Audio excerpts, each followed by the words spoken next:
Hi, everyone. It's me, Krylios, Team Rayceen Productions MC and producer. And with me today is the one, the only, the legendary, the iconic Rayceen Pendarvis. How are you, my love? Fabulous, fabulous. Greetings and salutations to all. Yes, we are here and with a very special guest. Please welcome to the Team Racing YouTube channel, Alana Banks. Hello, how's it going? Hello, Alana. Welcome, welcome. Thanks so much for being here with us. Thank you all so much for inviting me. Certainly a pleasure. And for viewers out there, could you give them a brief introduction of yourself? Sure. My name is Alana Banks. I use she and they pronouns. I am, well, let the news stories tell it, I am the first Black trans woman in this country to sit on a public school board. Decatur Public Schools, District 61 in Decatur, Illinois. Here I'm also part of the Board of Trustees at the Decatur Public Library. So very exciting. Fabulous and really, really exciting. And, of course, the entire community, looks upon you as one bringing forward, what we are able to represent, what we're able to do, where we're able to show up and be at the table anywhere in this country. So tell me about the lead up to this. What was that like, really taking that first step, saying, this is a position I want, I'm going to go after it, no matter what the odds may be. What was that lead up like? I think it's great to note that, so the community that I'm in now is the community that I was born and raised in. So the Decatur Public School, I went through Decatur Public Schools. And I'm also not too far removed. I haven't been 10 years out of high school yet. So what kind of prompted this was, when I was going through high school, our superintendent of schools had a youth advisory committee. And I was part of that committee where I was president for about 3 years consecutively. And I just really had a great time dealing with district affairs, all the professional development that I was getting. I had never seen a program like this where I was 15, 16 years old, getting all this professional exposure. I had my first interactions with, budgeting, finance, management. It was just a really great experience. So fast forward, after high school, I had started doing internships with the United States Department of the Interior, National Park Service, just really great things. I was going to Morehouse College at the time. And I had just really built up so much experience that I felt qualified to run for this position. So what actually prompted the position was there were some issues going on with LGBTQ plus identifying students in our district who felt that there were no policies, no procedures, no protections in place for them in our schools. So I actually drafted an entire policy in regards to the protection of LGBTQ plus students in our district. And so proposing that policy to the board is what triggered me to run. I see. Lovely, lovely. You touched on something which to me is really important. And you spoke about those professional development programs that really, really helped you when you were in high school. Talk to me a little bit about how important that is to have. And going through a lot of it, which you went through, so just kind of expand on what are some of the things that he was talking about as he comes back on. Yeah, so, and is this what I was going through high school or right before? A little bit of both. Explain a little bit of both. Sure. So in high school, I was not, and I think it's also safe to say through my entire campaign, I was never closeted, for lack of a better term. I was open about who I am. Like I said, I was born in this community, born and raised here. I did not transition until I was 23 years old. I'm 26 now.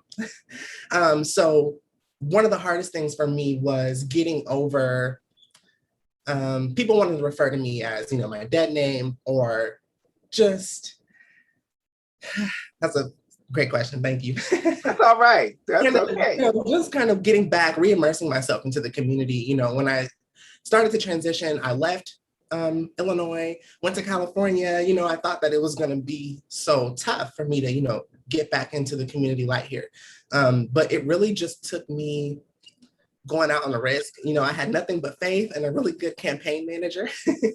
But at the time in high school, I was identified as a gay male. And so it just, I never experienced any violence or anything like that, but I have always experienced aha moments. Has it been like aha moments for a lot of people? I find that most people in those moments of aha, they become teachable moments. Yes. So here you are in a situation in the school system, and now you, as one in leadership, you're now placed as in a position of teaching. Yes. And having folks learn and understanding who you are as an openly trans woman, and explaining your journey, educating them through this journey, and teaching them what it is, proper pronouns, how to refer to others like myself, and to be okay with having a conversation with me and opening the door to dialogue in our experience of being human beings. And it's been a rewarding experience. You know, I've never really faced any true adversity, which I'm so thankful for. But it has been, you know, a little difficult in that, you know, me running, you know, for me and for our community, for the LGBTQ plus community here, you know, this is the representation, you know, we've been wanting for years. You know, but in other people's eyes, it's like, oh, you have this trans woman who's running for office, particularly in an office that is centered around children, our children. So, you know, I kind of went through a lot in that regard. You know, there were a lot of comments about people not wanting some trans person interacting with children. But that, you know, I've quickly gotten over that. Luckily, I have pretty thick skin and a great sense of humor. So that's definitely helped me along the way. And that's a wonderful thing. I feel your sincerity, especially when it comes from a place that you've lived your whole entire life. So everyone knows you prior to your transition. Yes. They know the integrity of who you are. Yeah. They know your passion behind everything you're involved in. And they understand your caring about your community. So it allows them to, one, understand, be open, and be in a position to fully express how they are proud of the woman you are and the job that you're doing. And it doesn't matter that, yes, you are first on many levels, but you will not be the first. And you are here in a position to tell them, as I come through the door, there will be others like me. So now you're set in a position that all of the things that you felt about my LGBTQIA people, my transness, is now gonna allow you to bring the walls down. Understand that we're human beings and that we want to live, that we want to exist, that we want to move forth, that we want to live in a world where our children are free. The education is better for all, that they will understand who you are as a woman. Yeah. Yes. And here you are in this position, a young woman, and bringing to the table all of this, that it is such a wealth to grow from. And it is such a joyful place for those to be in a position and understanding and feeling and seeing. Because, you know, people feel, one, you're young, you're Black, you're trans, that you've got all these things against you, but they only make you better. Yeah, that's right. They are only pluses, not minuses. You know, and as these pluses allow you to center yourself and be in a position to step back, get ready, I'm gonna show you who I am. And I'm getting ready to unleash all of this power and passion behind who I am as an individual to teach you the importance of why I ran, why I care, because I was in this system. I'm a product of this system. Exactly. And that product, it sometimes for some folks may not be the best, but you took the tools and you soared. So now you want others in the LGBTQIA spaces feel safe in the district that you are now representing. Correct. And when they see people like you, the youngsters, 13, 14 and younger, say, wait a minute, she's a part of our community and she's making change and she's standing up for us. And it gives them something to strive for, because trust me, growing up, when I was coming up, it wasn't any representation. Right. You know, I had to try to find somebody of color to represent us in places. But part of that LGBTQIA, there was none. Yeah. Other than the mentors outside of the areas of places of power. There was none, but we had people in our community that gave us self-worth. So what you do, being in that position, holding that position, you give them purpose and direction. And as I was reading your bio and your information, I was saying to myself,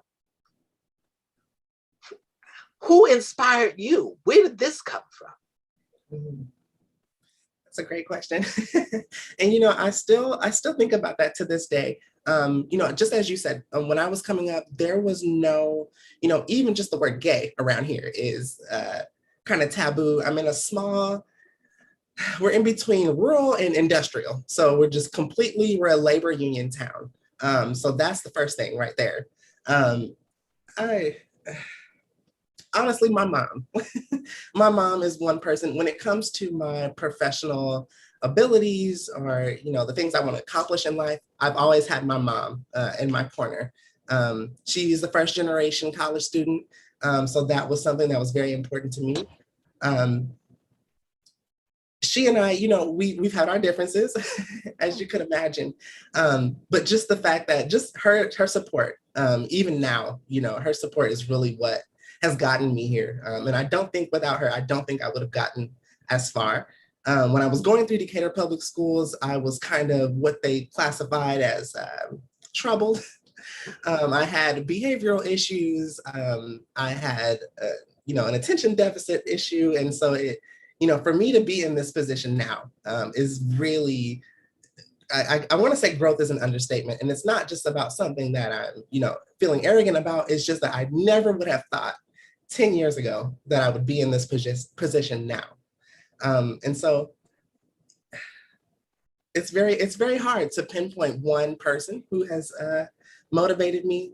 A lot of my study, I study LGBTQ plus history. And so I just have our history that pushes me to keep going. But that's a great thing, because then you know, one, you stand on the shoulders of your mother. Mm-hmm. One, you stand on the shoulders of our ancestors who have laid the foundation for you to walk. And 50 years from now, 60 years from now, someone will look at you.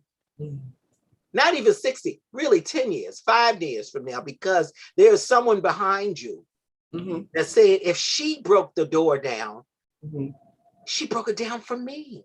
Right. Right. So you will be an inspiration, because trust me, once you step into the arena you have now stepped into, this is just the beginning. To the platforms and the things that you will begin to set in place. You already used and created a template for the school system to use for LGBTQIA students. Yes. That they are using in curricula today. So that's groundbreaking. Thank you. I appreciate that. Because you take that same template for another school system that does not have one in place. And they say, well, wait a minute, Alana Banks created one and it works here. We can use this, and now we can take the same template and to other places. And you have now set a precedence. Mm-hmm. And it will go on and it'll live far beyond you. Did you know that when you start thinking and creating, did you have any idea that this was going to be bigger than you? You know, I did. I did actually. And it wasn't until, I believe it was my campaign manager who brought it up that this would even be a first. That was not on my radar when I started. This was simply out of place of love. This was simply out of place of, this is my community. And I've always been the type of person, what can I do to better my community? I've lived in a lot of different big metropolitan areas. And I still managed to come home at the end of the day. I still prefer here home where I am. So as compared to Atlanta, New York, LA, I just really love being here. And so I think people are starting to see that. There were a lot of hard heads at first, but I think people are really trying. They're really trying to make decisions that are best for all of us, especially our kids at this point. And that's so wonderful. And that's so amazing. I'm looking and I'm thinking of I'm sitting here looking at our color coordination. Right. It's so similar. You didn't think that I was going to let that slide. Then I was like, did she get the memo? And I was like, wow, how about that? Actually, I'm wearing my school colors because underneath I have on gray pants, and these are my high school colors. And okay. That is so funny and when I said, oh, grapevines think alike. Uh-huh. And you speaking of grapevines, our lovely co-host Krylios, he had some internet problems, but he sent me a text and said, go on, because it's still going. So he said, go on. So, that's when you have the energy to carry on in a synergy. We are connected that if one is not here, we're going to do it and we're going to continue together, linked here, but doing the work. Exactly. And if I say to you, what are some of your long-term goals? Well, currently, my first long-term goal, I'm still working through my bachelor's program.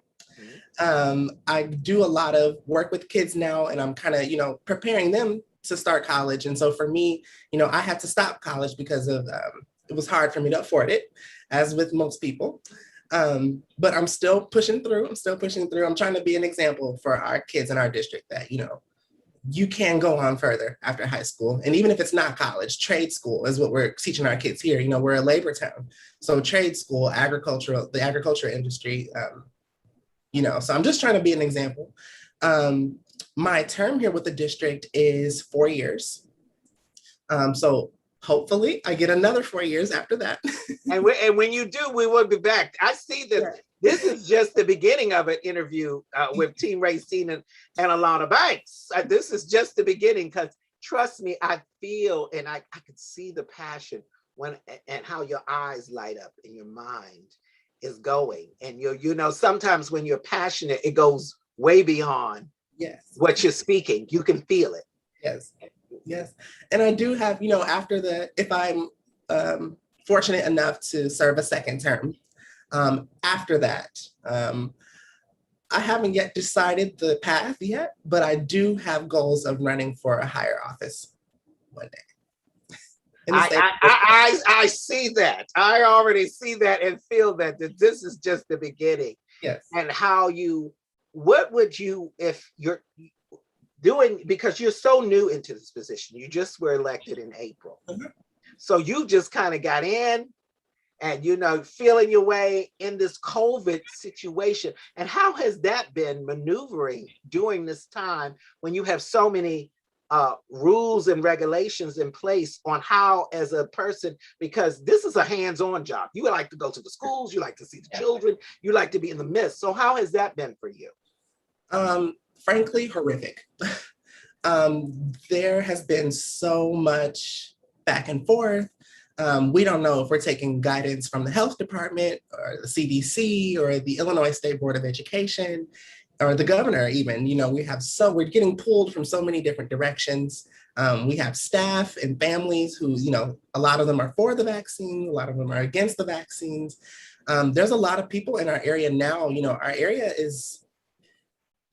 it's not really good right now. It's not good at all. Most people in this area, they don't want the vaccines and they don't want to wear the masks and they don't want to get tested. So as you can imagine, it is tough. Right now, our kids are in school full time. It's completely a mess. And it's kind of hard for us because we're supposed to let, administration do what they're doing, the superintendent, the assistant superintendents, the executive cabinet of the school. We're supposed to be letting them handle things, but we get called from the community, we get called from parents, students, and even school nurses. No one knows what to do. And once we find guidelines, everyone wants to question the legality of mandates. So we're getting thrown at lawsuits, threats for lawsuits, and it's really kind of sad, honestly. Because in the midst of all of that, it's our children who suffer, who have this long-term trauma that will carry them way beyond just the school year. Exactly. So then we have to make sure we have in place some kind of mental health issues surrounding our children, supporting and their parents and the community as a large, and the teachers and the staff and all of you who are in place, because everyone needs all of the helps that they need in place to do the work and the tools to create what they need to create so the school system can survive in a way that it is thriving, and our children are thriving, our teachers are thriving, our educators are thriving, our elected officials are thriving, all connected with the school system. So it has to be so much in place to keep you guys doing the work. Right. And I commend you on so many levels, that Team Rayceen will be lifting you up, pushing you and carrying you and praying for you, because this is a journey far bigger than you. It is. And it is such an amazing journey to see you walk this journey and grow and move and create and be this beacon of light for so many people. My heart is so full, and I'm so glad that it seemed like every time we tried to set it up, something kind of went to the left. Yes. But I believe everything is always in divine order.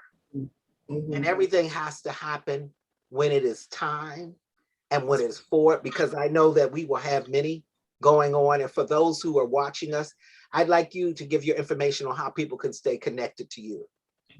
Okay, yes. Which, by the way, I do keep up with you on Twitter. I love your Twitter account. So I am on Twitter, I believe. Let me actually get this. I have it all right here. I should have it memorized by now. That's okay. So on Twitter, my profile is at Alana G Banks, ALANA Banks.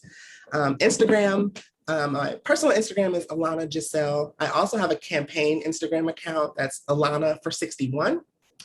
You can also find me on Facebook. Also, Alana for 61 is the username. And we also have a website, alanafordecatur.com. And it's live right now, I believe. So always open to communicating with anyone who has questions, comments, or concerns for me. I just love meeting new people. I love hearing other people's stories. So I'm very approachable. If you find me on social media, I can always say hello. Oh, that's wonderful. And I'm going to I follow you all from all my accounts. So I'm so grateful that we've connected. And so much. Oh, thank you. Thank you for your time. Thank you for your love. Thank you for your energy. And thank you for being a light. And we're going to return again with Alana Banks and Krylios. And another, we got to have the fullness. So we will, so for those who miss the fullness, catch it again, because we're going to be back. And thank you so much. Thank you so much for inviting me. Oh, God bless. Thank you.